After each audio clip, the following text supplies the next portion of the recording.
Blessed Lenten season, everybody, and Tony here with my review of Strauss's Arabella with conductor Sir Donald Runnicles, which I saw at the Deutsche Oper Berlin. This marks the third time I saw Tobias Kratzer's production of Strauss's Arabella at the Deutsche Oper Berlin because I wanted to see, hear, and witness Daniel O'Hearn perform the role of Matteo. His name was quite new to me as he is still a young lyric tenor who is on the cusp of a great international career. As I was reading Daniel O'Hearn's biography, I was really interested to see the length, width, and breadth of roles that he has been specializing in, from the more character parts like Ruiz from Il Trovatore to leading man roles such as Edgardo from Lucia de Lammermoor and Romeo from Romeo et Juliet. I was quite interested to see how he was going to fare live because there has been a great deal of accolades about Daniel O'Hearn in terms of his voice as well as his overall prowess as a singer. And as I heard him live, I thought his voice was really good in general. He does have a sizable enough voice that could fill out the house, and he also had sufficient vocal presence to make Matteo his own. He also had sufficient youth as well as focus and clarity throughout all the registers, as well as sufficient balance to ensure that his voice remains well colored as well as clear and sufficiently focused from bottom to top. While I did love the size of his voice, there were times that I felt like he was on the nasal side or the masky side when he should actually be singing a lot more pharyngally. It's kind of a shame because a tenor of his caliber who specializes in a great deal of roles from character parts to supporting roles to leading man roles would have a much better quality of voice. However, as his voice was tonight, it was serviceable for the role of Matteo. It's not a voice that I felt like was really ocean-like or really huge or overly powerful, let alone incisive. It's not even a voice that I would consider to be the most beautiful that I've ever heard, a la Peter Anders or Richard Taube, who is my personal favorite lyric tenor in the German repertoire. However, what Daniel O'Hearn has going for him is size as well as sufficient clarity from bottom to top. If he can sing a lot more pharyngally and less on the mask and less on the nasality of his voice, then I'm really sure that he can sound a lot clearer, a lot rounder in all of the registers, and ensure that he sings coperto or with covered chest tones. He should definitely take some tips and tricks from the likes of Bela von Kjörni, Koloman von Pataki, Peter Anders, Richard Taube, Josef Traxel, René Colo when he was still a lyric tenor, Siegfried Jerusalem, which was also the same case as René Colo, as well as Peter Hofmann, to hear how good covered singing truly sounds like. At least what has saved Daniel O'Hearn was his flair for drama, as well as his imposing, tall, charismatic, and handsome stage presence. He was able to take a great advantage of his stage presence to bring in a lot of charisma, masculine charm, and a great deal of interest to make Matteo his own character. When all is said and done, I still have to salute Daniel O'Hearn for such a fine job as Matteo. He still has a bit to go in terms of perfecting his craft as a singing actor. He still needs to ensure that he provides a lot more roundness, core, richness and a lot more volume to ensure that his voice covers multiple colors and not just one or two particular colors. It needs a whole color palette as well as a whole lot more dimension. And if there's also another piece of advice that I could give to Daniel O'Hearn, it is to also be wise with his repertoire. He is a good lyric tenor, as in a full lyric tenor at that. But he needs to ensure that his choice of roles remains in the full lyric tenor repertoire and not be too seduced by taking on much heavier roles. This is a delicate full lyric tenor voice that needs a lot more care, attention, and way more growth. So I definitely hope that Daniel O'Hearn's star does not fade anytime soon, because he has a lot of potential to keep on growing, and his delicate full lyric tenor voice is one that I'm sure can grow with more beauty, a lot more roundness and richness, and therefore a whole lot more charisma. But I could still give him credit for using his strengths to his advantage in his stage presence as well as his vocal size, and for also delivering such a virile and wonderful portrayal of Matteo. Thomas Chalufo was thoroughly outstanding as Count Elema. His trademark light lyric tenor voice, which is flexible, charismatic, and charming, continues to be an absolutely sterling wonder, to the point where I would love to give him so much love, acclaim, and applauses for everything that he has been doing thus far as an amazing singing actor with a sterling bel canto technique, as well as a whole lot of self-confidence. So bravo to Mr. Thomas Chalufo for his consistency as well as his continuous vocal strengths. Albert Pesendorfer continues to be a round, rich, cavernous, and virile Count Theodor Waldner, all thanks to his trademark basso profondo voice, which had size, dimension, and handsomeness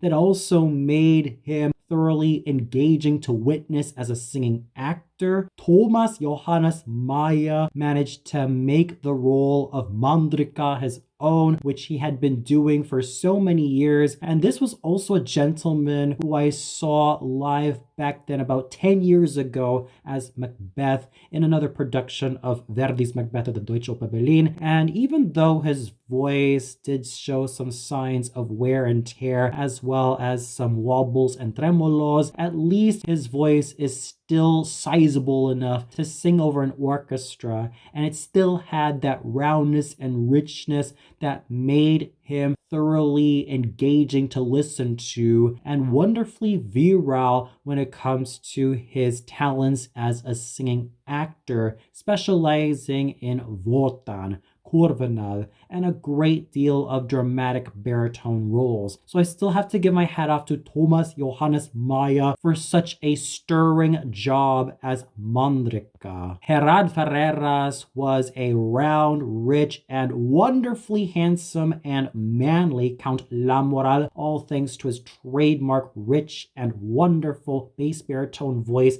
which had size, depth, and a great deal of richness. Cal Miller was dashing, handsome, and charismatic as he's always been as Count Dominic, all thanks to his Grand Seigneur Bariton or Cavalier Bariton voice that had richness and a whole lot of athleticism going for it. Doris Zoffel continues to show technical prowess and demonstrate awesome artistry as Countess Adelaide Waldner, all thanks to her chesty and beautifully gorgeous dramatic mezzo voice that has continued to be rich, round and wonderfully multidimensional from bottom to top, also taking great advantage of her chest tones that she always did for many, many years, and her vocal health continued to be in wonderful evidence, as well as in equally great shape from bottom to top. Martina Baroni was a gorgeous, creamy toned, and thoroughly charismatic fortune teller, all thanks to how she was able to use her mezzo-soprano voice to make this character part come to life, although I do prefer steelier voices as the fortune teller, such as the ones found in Martha Mödel, Cecilia Reich, Judith Hellwig in the 1950s, as well as Elisabeth Högen, just to name a few of my favorite singers of the fortune teller. And I dare not forget about Reinhild Runkel for her chesty tones, as well as that gorgeous plushness that she had. But at least Martina Baroni was absolutely elegant as the fortune teller. Jennifer Davis stole the show as Arabella, all thanks to her sterling technical prowess as a full lyric soprano. Mind you, I also saw her barely 2 years ago as Elsa von Brabant from Lohengrin, and this was definitely her finest moment yet as Arabella. Her performance as Arabella was sterling, smooth-toned, as well as wonderfully rich throughout all the registers. When listening to Jennifer Davis a lot more critically and a lot more closely, she reminds me of an amalgamation of Eleanor Steber, Elisabeth Schwarzkopf, and Lisa de la Casa. This is especially the case where Elisabeth Schwarzkopf and Lisa de la Casa are concerned because of that silvery quality that she has. I also bring up Eleanor Steber because there is also that fullness that has defined Jennifer Davis as a full lyric soprano, although she could definitely do herself a great favor and continue to work on those chest tones and take further advantage of her coordinated chest tones. Sure, she had amazing head voice. Sure, her coordinated chest tones were also there, but she has to be a lot more consistent on using her coordinated chest tones to bring a lot more color, a lot more vibrance, and therefore a lot more dimension from bottom to top. Other than that, Jennifer Davis was thoroughly consistent and amazing as a singing actress, to the point where I would love to hear a lot more from this exceptional full lyric soprano. Heidi Stober was able to do her signature role of Zdenka so much justice, all thanks to her silvery and creamy toned lyric soprano voice that was flexible, agile, and elegant. It may not be the most chesty, but what she had was sufficient vocal beauty, girlishness, as well as femininity that made her performance as Denka absolutely lovely. Mind you, she's been also well known for singing the likes of Pamina from the Zauberflöte and Blanche de la Force from Le Dialogue de Carmelite. And her experience as Denka also shows that she understood the psyche of this character, as well as put in her own spin as to what makes her tick, what makes her feel so impassioned, and what makes her a girl totally in love, even though she has to live her entire life as a boy because of her family's dire situation. And when all is said and done, Heidi Stober was a thoroughly involving singing actress as Zdenka. Hye-Young continues to exude confidence, brilliance, charisma, and charm as the Fiackermilli, all thanks to her sparkling and beautifully toned lyric coloratura soprano voice that showed a lot of elan,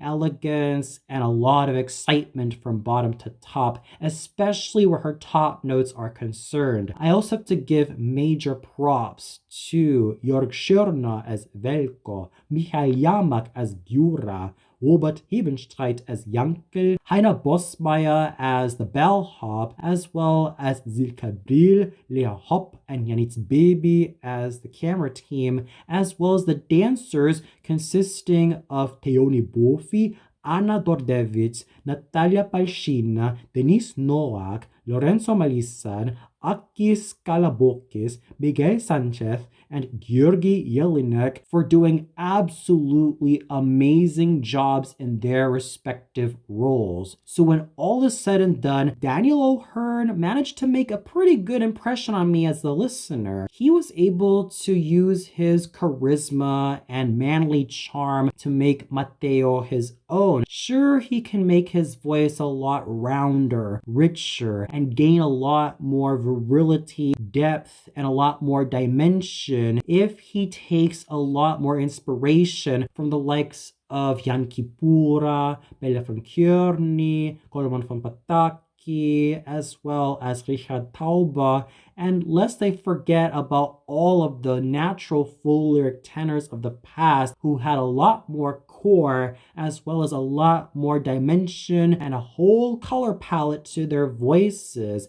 I'm pretty sure that Daniel O'Hearn can learn a whole lot from them as well as integrate a lot more covered chest tones and a whole lot more vocal roundness to ensure that he has a long and healthy career. This is a full lyric tenor whose voice must be well taken care of to ensure that he remains on the straight and narrow in the best possible way, and also ensure that he maintains beautiful lyricism as well as a handsome tone that can grow and grow as well as flourish with every single fiber of his being. And even when it comes to someone who managed to steal the show from everybody's feet, Jennifer Davis as Arabella was absolutely beautiful, and Doris Zoffel as Countess Adelaide Waldner was absolutely amazing as a veteran singing actress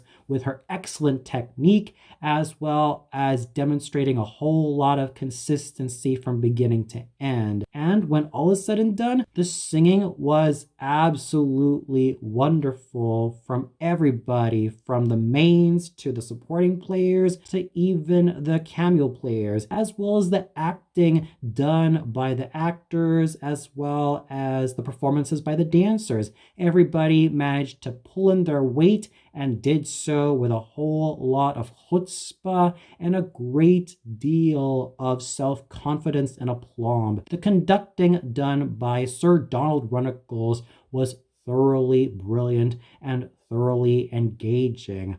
I definitely enjoy Donald Runnicles in a lot of the Germanic operas, whether he conducts Wagner or Mozart or von Weber or even Strauss. I could definitely say that he managed to find a lot of nuances in the orchestra, as well as tease in some moments where he can go big, but also do some really fun and really playful tempi to ensure that it doesn't get boring too quickly. And he also led the orchestra and the chorus really well. And what more can you say about the chorus and the orchestra of the Deutsche Oper Berlin? Everybody was a pro and they all managed to pull their weight together. So overall, Daniel O'Hearn managed to strike a fine impression with me, all thanks to his handsome charisma as well as his overall involvement as a singing actor. Sure, his voice has to keep on growing as well as develop in the best way possible to ensure that he has a long and healthy career, but I'm pretty sure that he can be a lot more conscientious with his choice of repertoire and also take advantage of a lot more core and a lot more richness to give his voice a whole lot more body as well as a whole lot more dimension and colors, because that is a voice right there that has a lot of potential to keep on growing in the best possible way. so long as he remains in the full lyric tenor repertoire. That is a fine voice right there, and I'm pretty sure that if it grows in richness as well as in additional depth and core, then he would definitely stand out a lot more in the most exciting way possible. Daniel O'Hearn's potential continues to be fully realized, and I definitely want to see him grow from strength to strength. And for those of you who caught this performance of Strauss's Arabella at the Deutsche Oper Berlin, what'd you think of it? Did you feel that Daniel O'Hearn was absolutely fine as Matteo? What was your most favorite moment with him in this particular role? Do you also feel that he must grow as a singing actor? Or do you feel like he was not up to task in terms of singing, let alone portraying Matteo? Please let me know in the comments below. Well, that's it for my review of Strauss's Arabella at the Deutsche Oper Berlin, starring Daniel O'Hearn as Matteo. Tune in tomorrow for my review of Strauss's Salome, also at the Deutsche Oper Berlin, starring Olesya Golovneva in the title role of Salome. So until then, blessed Lenten season, everybody.